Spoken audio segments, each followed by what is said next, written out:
Good afternoon, everyone. Thank you for joining us here on KREM 2 News First at 4. I'm Whitney Ward. Tonight, we are kicking off one of KREM's biggest events of the year. The KREM Cares Tom's Turkey Drive officially kicks off today, and it's about providing 11,000 Thanksgiving meals and setting the stage to help people get the food they need this season.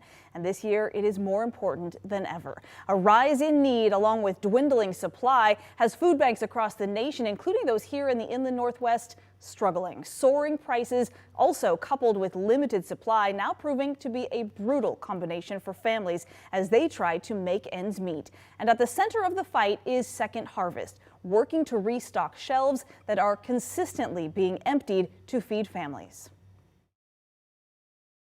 Our partners are telling us that the need has gone up, and also so that there's an imbalance now between the need and the food that we have. A lot of our partners are saying 40-45% increases in the number of clients, and a lot of those are new faces who they've never seen, people who have never been to a food bank before. And at the same time, we also survey those partners, and 86 of them this last month said they didn't get enough food. So we need you to partner with us in feeding families and making sure that when we sit down for a Thanksgiving dinner at the end of this month, all of our friends and neighbors can do the same.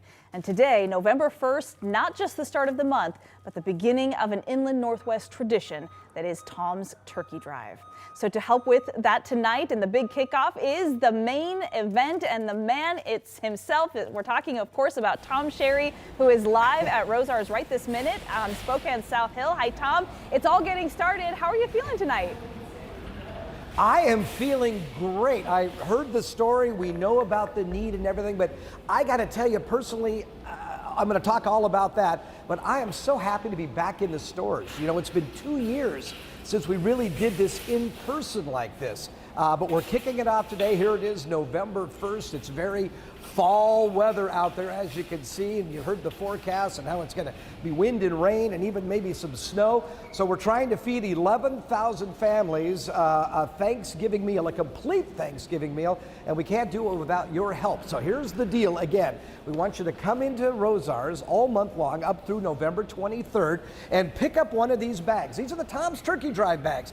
Now, inside them, we've got lots of stuff, and we're going to add even more stuff to it. Sure, you're going to get your turkey. And this is just a $20 donation. We'll buy this family a complete Thanksgiving meal. We'll also have lots of fresh, unprocessed food in here. You'll have fresh potatoes. You'll have apples. You'll have beautiful half-gallon of Dairy Gold milk. Thank you, Dairy Gold. You'll have Fran's crouton stuffing, and also Fran's is so wonderful. They give us 11,000 packages of delicious dinner rolls. We'll also have the fixins, the cranberry sauce, all the other things that you would expect. It's very easy to do. Please, at any of the Rosar stores, pick up one of these and then put it in this bag right here. Follow me, Roger. Roger's my photographer. We're going now. This is all you have to do. We go into the store. If you see people, you say, "How you doing?" Keep going around here. You go past, and then you look for one of the friendly Rosar's cashiers, and there he is right there. We've got two of them up here, but Mike is the man right there. You go up to Micah. Where do I go, Micah? Anywhere, right here. You just Micah will run these through. You pay Micah the money. Again, they're $20 donations, and that will buy a family a complete Thanksgiving meal. Then Micah hands them over to the Second Harvest volunteers, and they're all volunteers. Thank you very much for doing that. And we put them in the truck, and then we'll hand them out the Tuesday before Thanksgiving. And we're hoping to feed 11,000 families a Thanksgiving dinner this year, and we can't do it without your help. We're going to talk to the Second Harvest Food Bank coming up at 5 o'clock tonight. They're going to tell you that right now they're seeing a 40% increase in people that need food just on a regular basis, not even talking about Thanksgiving. So it's a lovely, lovely thing that you can do for only 20 bucks. I always say that if there's a family in your neighborhood that you would like to buy a Thanksgiving dinner for, I don't think you can do it for $20. But because of all the donated goods and Rosar's doing the fabulous work that they do, we're able to do it for a $20 donation, a complete Thanksgiving dinner. We think it's for a family of 4 at least. Anyway, we'll have more in the broadcast coming up. The Tom's Turkey Drive running now through November 23rd. I ask you to please kindly consider stopping into Rosar's and making a donation, buying one of these Tom's Turkey Drive bags. I'll see you a little bit later on in the broadcast. Tom, back to you guys. Before I let you go, I just wanted to say, isn't it still pretty incredible that despite all of the supply chain issues that we have seen, obviously grocery prices going up, and up, that bag is still $20? Well, it is, and the reality is that we don't know. It's probably the fixings and everything else are probably going to run more than $20.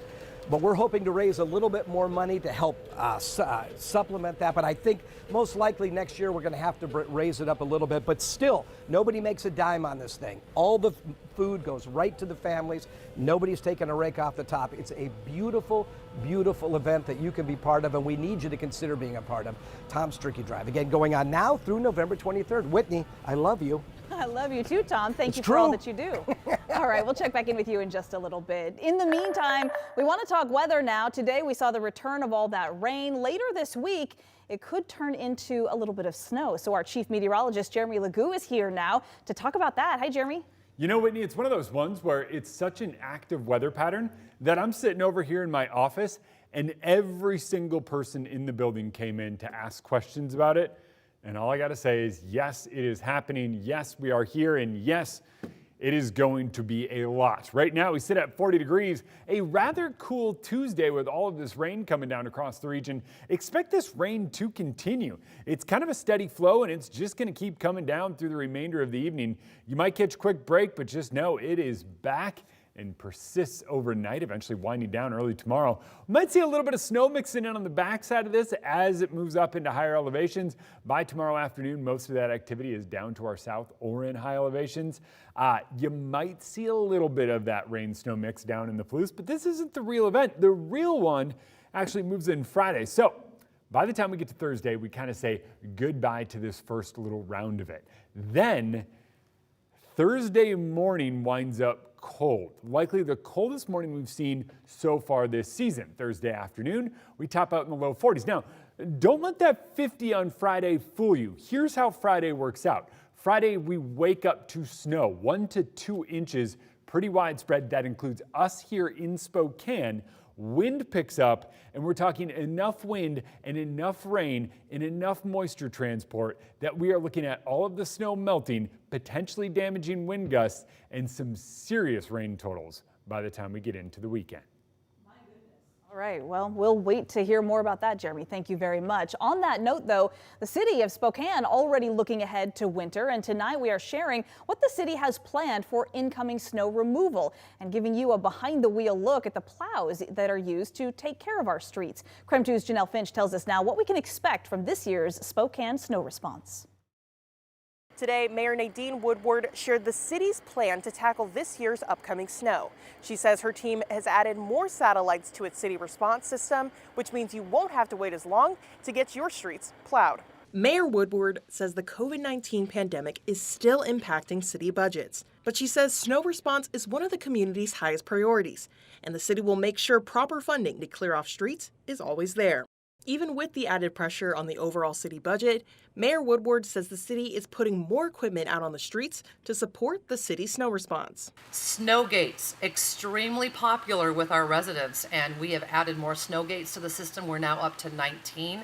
Those snow gates allow our plows to do their job without putting berms on the driveways of residents. Those behind the wheel of our city plows are reminding drivers to pay attention to what side of the street they're parking on and to also be patient when driving behind snow plows. In Spokane, Janelle Finch, KREM 2 News. And coming up tonight on KREM 2 News at 6, we'll hear more from drivers of those snow plows as well as from the mayor about what to expect in this year's snow response plan. In the meantime, just hours ago, we have learned more about a man who was found dead near the Spokane River in Peaceful Valley 2 weeks ago. That victim has not yet been identified by the medical examiner. However, police believe he may have been living at one of the nearby homeless camps. Court documents reveal the body was found in the middle of a trail on a steep hillside with obvious signs of trauma. Police also found a 9mm shell casing right near the body. The SPD Major Crimes Unit is currently investigating. A new development now in a wrong-way crash in Arizona that killed 3 people last month, including 2 young women from Clarkston. The driver accused of killing them, 25-year-old Vincent Levine, is now in custody after spending several weeks in the hospital. He is facing 3 murder charges for the deaths of Aubriana Hoffman and Maggie Ogden. The 2 18-year-olds were students at Grand Canyon University in Arizona, but again, they were from Clarkston. The crash also killed Hunter Balderi, who was from Hawaii. The Salvation Army started its contract this morning as the brand new operator of the Trent and Cannon Street homeless shelters. The nonprofit Guardians Foundation used to operate those shelters until the city abruptly ended that contract just last week. KREM 2's Amanda Rowley is joining us here in the studio tonight to bring us up to speed on the shelter's newest operator.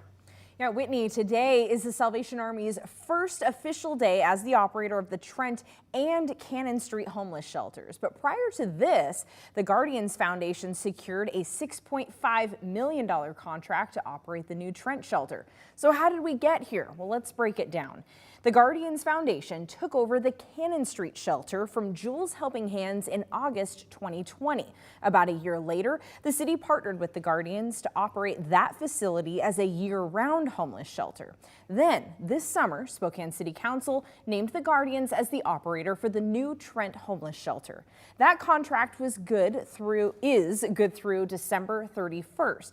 Now, the shelter officially opened the second week of September. A month later, we learned an employee of the Guardians Foundation had allegedly mishandled funds. This prompted a criminal investigation. CEO Mike Shaw later confirmed with us about $118,000 went missing. And by October 26th, the city ended its contract with the Guardians and announced the Salvation Army agreed to take over. Now, the city never outright said if this decision was directly related to the alleged fraud, but the city administrator said several irregularities were found in payroll and expense reports submitted by the Guardians. Now, according to the city, there won't be any interruption of services at the Trent or Cannon shelters. I did ask if we could see this transition firsthand today, but the city spokesperson, Brian Coddington, told me we'll get that opportunity to go inside the shelter and see the new operation at the end of this week or early next week. Amanda Rowley, KREM 2 News.